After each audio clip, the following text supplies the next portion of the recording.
Yes, ladies and gentlemen, kwa majina naitwa Nemes Masawe. Niko hapa kwa ajili ya kuweza kujifunza zaidi kwa kijana kaa na mzee. Kwa nini kijana kaa na mzee? Leo tumeweza kuona dunia na mkanganyiko mwingi wa familia au watu wazima kujitenga pamoja na vijana au vijana kujitenga pamoja na watu wazima kwa sababu tu ya mienendo au tamaduni ambazo zilikuwepo zamani, sasa tumeweza kuzikatakata.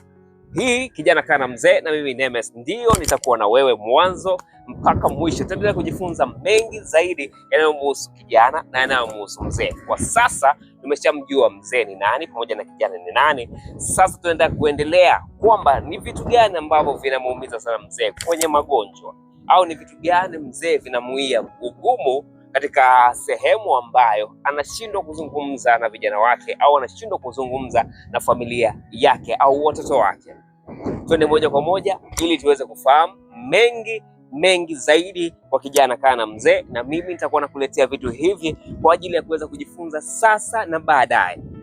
Tukiendelea kufanya hayo mambo, tutaendelea kupata wigo mkubwa wa wazee kurudi na kuweza kuzungumza na vijana pamoja na vijana kuweza kuzungumza na wazee, na tutaona tabaka gani au vipi tuweze kuwa na mjumuiko mmoja, kwa sababu sasa hivi tumetengana. Wazee wako na mambo yao na vijana wako na mambo yao kwa ajili ya elimu, kupambania yale ambayo wanayatamani katika maisha yao, na tumeweza kuwasahau wazee. Wazee wanaumia, wazee wanapoteza maisha, na wazee wako katika machungu ambayo wanapitia kutokana na mambo ambayo yamekuja katika dunia hii bila sisi kutarajia.